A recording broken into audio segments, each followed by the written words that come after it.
Breaking news చూస్తున్నాం. హైదరాబాద్లోని రాజ్ భవన్ రోడ్డులో ఉన్న ప్రదీప్ బ్లిస్ భవనం ఇప్పుడు తీవ్ర చర్చనీయాంశంగా మారింది. నగరం నడిబొడ్డున ఉన్న ఈ 17 అంతస్తుల భవనాన్ని ఇప్పుడు హైదరాబాద్ జిల్లా collector, GHMC commissioner, Hydraa commissioner ముగ్గురు ఒకేసారి పరిశీలించడం ప్రాధాన్యత సంతరించుకుంది.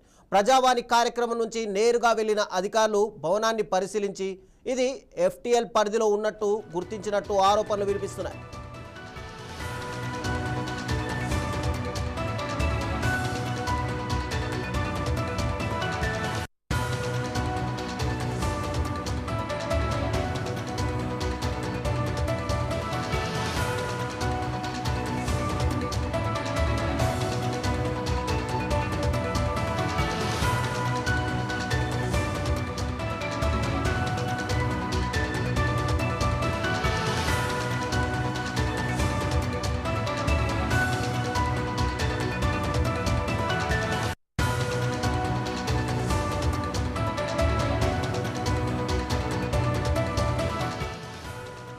ఈ బిల్డింగ్ పైన ఇప్పుడు అనేక ప్రశ్నలు తెరపైకి వస్తున్నాయి.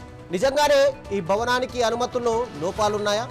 ఎఫ్టీఎల్ నిబంధనలు ఉల్లంఘించారా?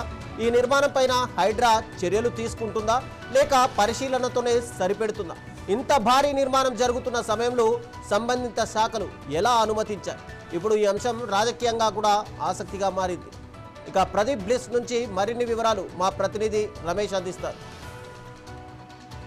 ప్రజావాణిని సోమవారం జరగాల్సినటువంటి ప్రజావాణిని వదిలి జిహెచ్ఎంసీ కమిషనర్, హైడ్రా కమిషనర్, అట్లాగే హైదరాబాద్ జిల్లా కలెక్టర్ ముగ్గురు కూడా ప్రజావాణిని వదిలి ఎఫ్టీఎల్ జోన్లో ఉంది అంటూ ఆగమేఘాల మీద పరిగెత్తుకొచ్చినటువంటి ప్రదీప్ కన్స్ట్రక్షన్ సంబంధించినటువంటి ప్రదీప్ బ్లిస్ వద్ద మనం ఉన్నాము. నిజంగా ముగ్గురు ఆఫీసర్లు, జిల్లా స్థాయి అధికారి, జిల్లా కలెక్టర్తో పాటు హైడ్రా కమిషనర్, జిహెచ్ఎంసీ కమిషనర్ రావాల్సినంత విషయం బై బ్లిస్ జీవీఎస్ బ్లిస్ సంబంధించినటువంటి ప్రదీప్ కన్స్ట్రక్షన్ సంబంధించిన బ్లిస్ వద్ద ఉందా లేదా అనేది మనం ఒకసారి పరిశీలిద్దాం. ఇది బి ప్రదీప్ రెడ్డికి సంబంధించినటువంటి ప్రదీప్ కన్స్ట్రక్షన్ నిర్మిస్తున్నటువంటి ఈ బ్లిస్ ప్రాజెక్ట్ ఏదైతే ఉందో ఇది ప్రస్తుతం రాజ్భవన్ రోడ్లో ఉన్నటువంటి ద పార్క్ హోటల్ పక్కన ఉంది. ఇది ఎఫ్టీఎల్ జోన్లో ఉంది అంటూ కూడా ఇటు హైదరాబాద్ కలెక్టర్తో పాటు జిహెచ్ఎంసీ కమిషనర్, హైడ్రా కమిషనర్ ముగ్గురు కూడా సోమవారం జరుగుతున్నటువంటి ప్రజావాణిని, ప్రజా సమస్యలను గాలికి వదిలేసి అంతా పట్టించుకోవాల్సిన అవసరం లేదు, ఎందుకంటే సీరియస్ విషయం ఇక్కడ ఉంది అంటూ కూడా ముగ్గురు వచ్చారు. అయితే ఈ ప్రదీప్ కన్స్ట్రక్షన్ నిర్మిస్తున్నటువంటి ప్రదీప్ బ్లిస్కి సంబంధించినటువంటి బ్యాక్గ్రౌండ్ ఒకసారి చెక్ చేస్తే కనుక మనము దీనికి సంబంధించి 2018లోనే ఈ బ్లిస్ ప్రాజెక్టు కోసం అనుమతి కోసం జిహెచ్ఎంసీకి ప్రదీప్ కన్స్ట్రక్షన్స్ అప్లై చేసుకుంది. అయితే దీంట్లో కొన్ని సవరణలు చేసుకోవాల్సిందిగా జిహెచ్ఎంసీ అధికారులు సూచించడంతో 2019లో రివైజ్డ్ చేసినటువంటి పర్మిషన్తో అప్లై చేసుకున్నారు. ఇదే ప్రాజెక్టుకు సంబంధించి 2020 జనవరి 2లో కూడా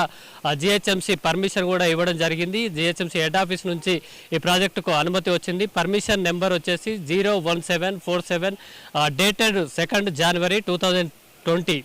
అయితే దీనికి సంబంధించి 3,000 కోట్ల రూపాయలను కూడా పర్మిషన్ ఫీజు కింద ప్రదీప్ కన్స్ట్రక్షన్ ఈ బ్లిస్ ప్రాజెక్టు కోసం నిర్మాణం కోసం ఫీజు చెల్లించడం జరిగింది. 3 కోట్ల రూపాయలతో ఫీజు చెల్లించినటువంటి ఈ ప్రాజెక్టుకు సంబంధించిన డీటెయిల్స్ ఒకసారి చూస్తే కనుక బ్లాక్ ఏలో 2 సెల్లార్స్, ఒక సిల్టు, మొత్తం 17 ఫ్లోర్స్, ఇంకా 17 ఫ్లోర్స్తో బ్లాక్ ఏ ఉంటుంది. బ్లాక్ బికి సంబంధించి సిల్టు ప్లస్ 17 ఫ్లోర్స్తో బ్లాక్ బి ఉంది. అలాగే క్లబ్ హౌస్కు సంబంధించిన డీటెయిల్స్ చూస్తే కనుక ఇక్కడ ఇది క్లబ్ హౌస్ G+5 ఫ్లోర్స్తో ఇది దీనికి సంబంధించినటువంటి క్లబ్ హౌస్ నిర్మించుకుంటున్నారు. మొత్తానికి సంబంధించి ఇది 01747/2020 డేటెడ్లో దీనికి పర్మిషన్ ప్రాజెక్ట్ ఇచ్చారు. ఈ ప్రాజెక్టు ప్రదీప్ రెడ్డి కన్స్ట్రక్షన్ ఈ బ్లిస్ ప్రాజెక్టుకు సంబంధించి SR Nagar sub register office వద్ద కూడా ఈ ప్రాజెక్టును మార్టిగేజ్ చేసి నిర్మాణాలను చేసుకున్నటువంటి పరిస్థితి ఉంది. అయితే డేటెడ్ పర్మిషన్ డేట్తో కంపేర్ చేసి చూస్తే కనుక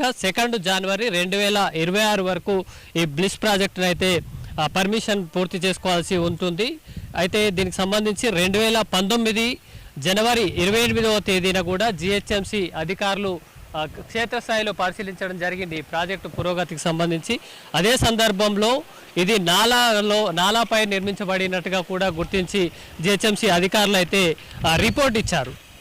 ఈ 2019 జనవరి 28వ తేదీన అధికారులు చేసినటువంటి ఇన్స్పెక్షన్ సంబంధించి ఈ నాలా మీద కన్స్ట్రక్షన్ చేసినట్టుగా కూడా నిర్మిస్తున్నట్టుగా కూడా ఇచ్చినటువంటి పరిస్థితులలో సదరు బ్లిస్కి సంబంధించినటువంటి కన్స్ట్రక్షన్స్ ఎవరైతే ఉన్నారో ప్రదీప్ కన్స్ట్రక్షన్ ఇరిగేషన్ శాఖ నుంచి కూడా అనుమతి తీసుకోవాల్సి ఉంది. అయితే అప్పటి ప్రభుత్వ పెద్దలు ప్రదీప్ కన్స్ట్రక్షన్కు సన్నిహితంగా ఉండడం, అట్లాగే ఎంఏయుడి ఉన్నతాధికారులతో టచ్లో ఉన్న నేపథ్యంలో వారు ఎంఏయుడి పరిధికి సంబంధించి హెచ్ఎండిఏ నుంచి కూడా ఈ అనుమతి తీసుకున్నట్టుగా కూడా చెప్తున్నారు.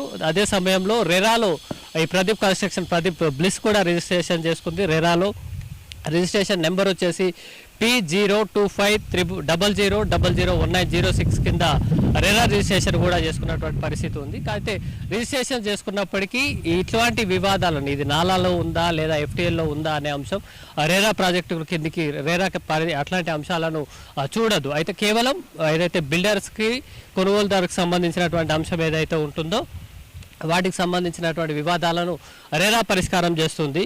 అదే సమయంలో ఈ ప్రాజెక్టుకు సంబంధించి 2026 జనవరి 2 వరకు పూర్తి చేయాల్సినటువంటి ఈ ప్రాజెక్టును 2025 సెప్టెంబర్ 25వ తేదీ నాటికే పూర్తి చేసినట్టు తమకు ఆక్యుపెన్సీ సర్టిఫికేట్ ఇవ్వాలని కూడా ప్రదీప్ కన్స్ట్రక్షన్స్ అయితే జిహెచ్ఎంసీకి దరఖాస్తు చేసుకుంది. అయితే సెప్టెంబర్ 2025లో దరఖాస్తు చేసుకున్నటువంటి ప్రదీప్ కన్స్ట్రక్షన్ సంబంధించి 10 నెలలు అదే డాక్యుమెంట్ జిహెచ్ఎంసీ హెడ్ ఆఫీస్లో పెండింగ్లో ఉన్నట్టుగా కూడా తెలుస్తుంది. ఇప్పుడు ఆగమేఘాల మీద 10 నెలల తర్వాత జిహెచ్ఎంసీ కమిషనర్ అట్లాగే హైడ్రా కమిషనర్, హైదరాబాద్ జిల్లా కలెక్టర్ ముగ్గురు కూడా సోమవారం జరిగేటువంటి ప్రజావాన్ని వదిలి ఇక్కడికి వచ్చి ఫీల్డ్ విజిట్ కూడా చేశారు. ఇది ఎఫ్టీఎల్లో ఉన్నట్టుగా కూడా అధికారులు తెలిసారు. దీనికి ఓసీ సర్టిఫికేట్ ఇవ్వడానికి ముగ్గురు ఇద్దరు ఐఏఎస్లు, ఒక ఐపీఎస్ అధికారి రావాల్సినంత అవసరం లేదు. ఒక టౌన్ ప్లానింగ్ అధికారులు అటు సిపి, ఏసీపీ, సిపి స్థాయి వరకు సరిపోతుంది. ఏదైతే ఎఫ్టీఎల్ జోన్లో ఉంది కాబట్టి తాము పర్మిషన్ ఇస్తలేము అని రిజెక్ట్ చేస్తే సరిపోతుంది. కాబట్టి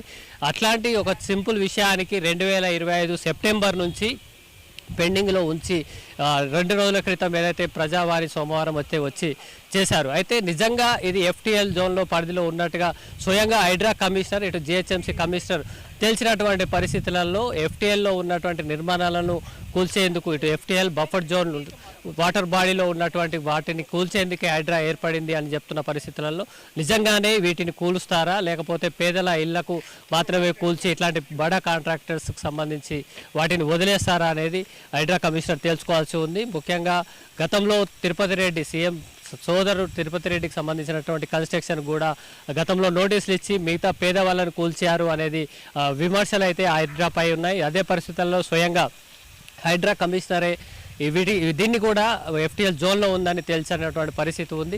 ఇప్పటికైతే జిహెచ్ఎంసీ అధికారులు నిజమైన విషయాన్ని దాచి పర్మిషన్ కోసం అప్లై చేశారంటూ నోటీసులు ఇచ్చినటువంటి పరిస్థితులలో హైడ్రా ఆఫీస్ కానీ, ఇటు జిహెచ్ఎంసీ ఆఫీస్కు, ఇటు హైదరాబాద్ కలెక్టరేట్కు కూడా కూతవేటు దూరంలో ఉంది. ఈ కన్స్ట్రక్షన్ అంతా పూర్తయ్యే వరకు నాలా మీద కన్స్ట్రక్షన్ ఉన్నట్టుగా 2019లో తేల్చినటువంటి అధికారులు 2025 సెప్టెంబర్లో ఓసీ కోసం దరఖాస్తు చేసుకుంటే 10 నెలలు జాప్యం చేసినంత అవసరం ఏముంది, ఈ అడావిడి ఏంటి అనే ప్రశ్నలు కూడా వ్యక్తమవుతున్నాయి. ముఖ్యంగా ఎఫ్టీఎల్ బఫర్ జోన్ నిర్మాణంలో అయితే కనుక హైడ్రా ఎట్లా స్పందిస్తుంది అనేది మాత్రం దీనికి కాలమే సమాధానం చెప్పాల్సి ఉంటుంది.